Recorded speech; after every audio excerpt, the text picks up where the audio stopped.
Bienvenue sur la télévision du marketing, une nouvelle émission. Cette émission porte sur le point de vente et l'étude de la zone de chalandise. Tout distributeur doit procéder à une étude de sa zone de chalandise avant d'ouvrir son point de vente. Mais le choix de bon emplacement ne garantit pas un succès au distributeur. Ce succès dépend bien évidemment du choix du marchage du point de vente, mais également du positionnement de son offre. Avant d'ouvrir un point de vente, le commerçant doit commencer par faire des études. On l'appelle communément l'étude de la zone de chalandise. Nous verrons tout à l'heure qu'est-ce qu'une zone de chalandise, quel est l'intérêt de la maîtrise, de la connaissance de la zone de chalandise. Avant donc d'ouvrir un commerce, qu'il soit un hypermarché, un supermarché, une supérette ou bien une grande surface spécialisée, le responsable doit procéder par des études. Ces études portent sur plusieurs éléments. Il doit d'abord commencer par étudier sa clientèle. Une étude qualitative et quantitative est importante.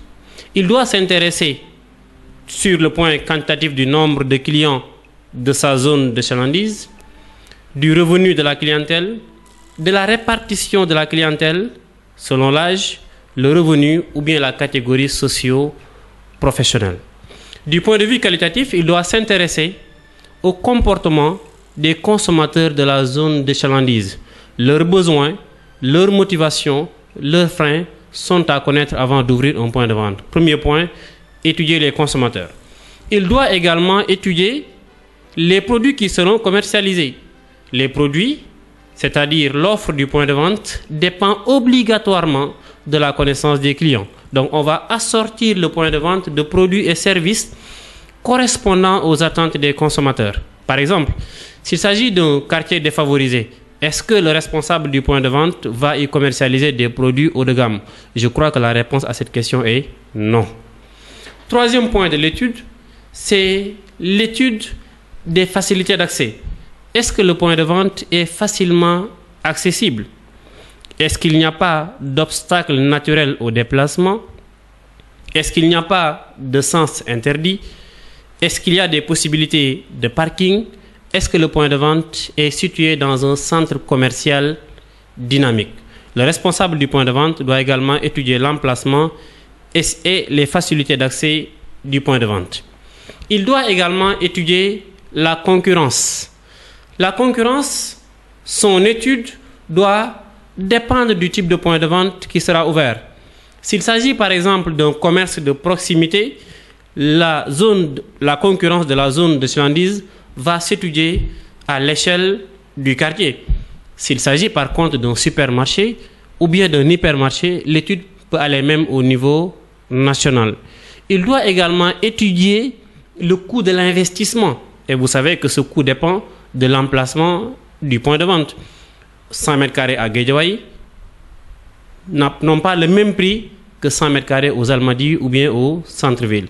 Donc le responsable du point de vente doit étudier la clientèle, il doit étudier les produits, il doit étudier les facilités d'accès au point de vente, il doit étudier le coût de l'investissement et la concurrence.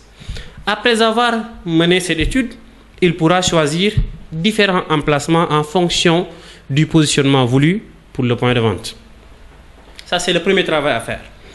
Le deuxième point maintenant, il doit essayer d'évaluer le chiffre d'affaires prévisionnel de ce point de vente.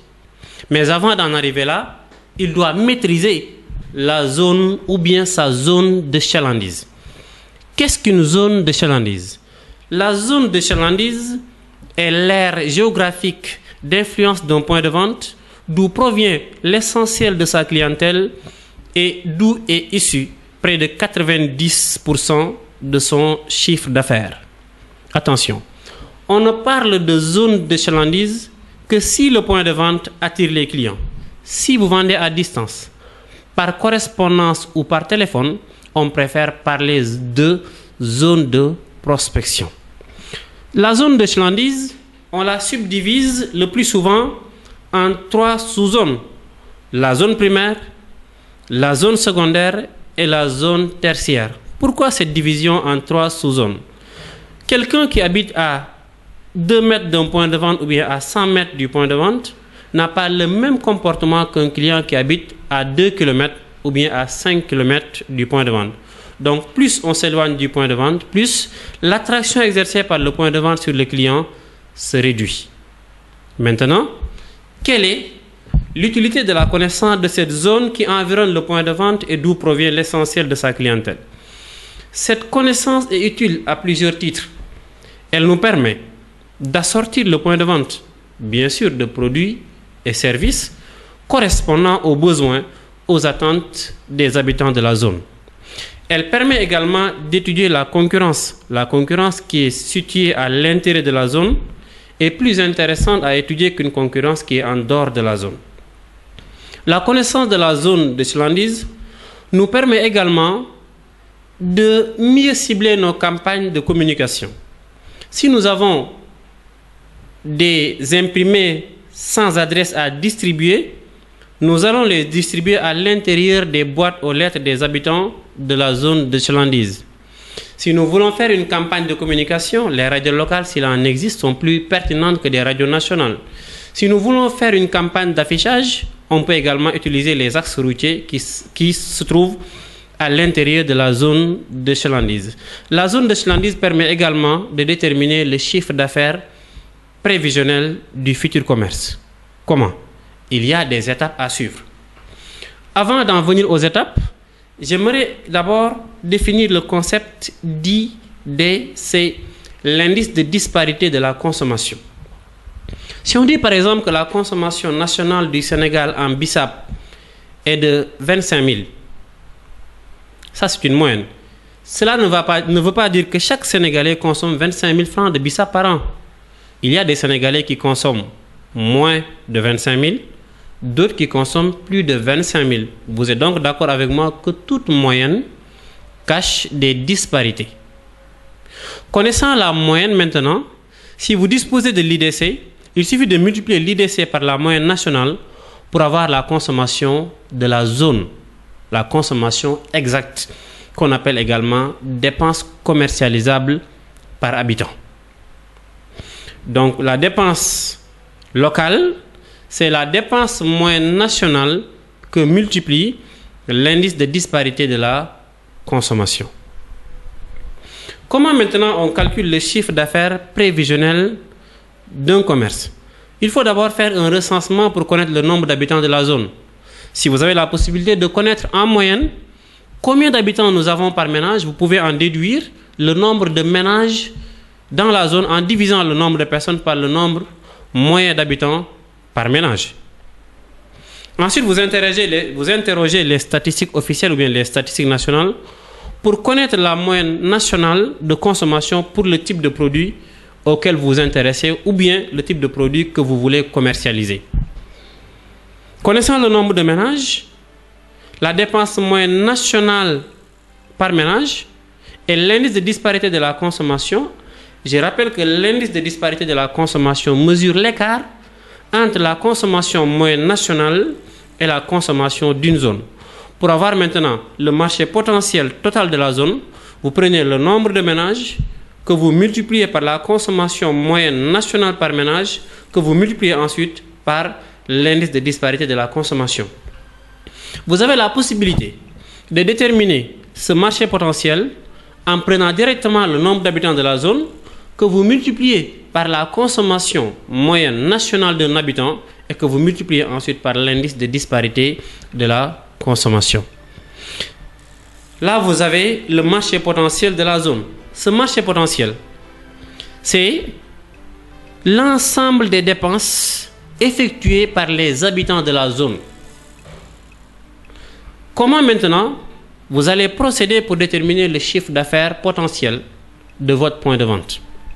Dans la zone, vous avez des concurrents. Vous devez d'abord évaluer la part de vos concurrents. Il y a également des habitants qui habitent la zone, mais qui préfèrent acheter en dehors de la zone. On l'appelle, cette partie-là, l'évasion commerciale. Pour avoir le chiffre d'affaires potentiel de votre point de vente à l'intérieur de la zone, vous prenez le potentiel, vous y enlevez la part de vos concurrents, vous enlevez également la part qui s'évade, c'est-à-dire la part des achats qui se fait en dehors de la zone de chalandise. Le reste constitue les achats de votre point de vente ou bien le marché de votre point de vente dans la zone.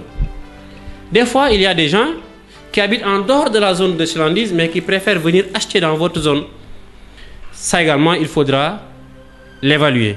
Donc, pour avoir le marché ou bien le chiffre d'affaires prévisionnel de votre point de vente, vous prenez le chiffre d'affaires ou bien le marché potentiel de la zone, vous enlevez la part des concurrents, vous enlevez l'évasion et vous ajoutez l'attraction que votre point de vente exerce sur l'extérieur.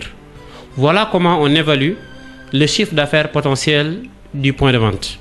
Connaissant le chiffre d'affaires potentiel du point de vente, vous pouvez également essayer de savoir combien un point de vente de même catégorie que le point de vente que vous allez ouvrir réalise un chiffre d'affaires par mètre carré.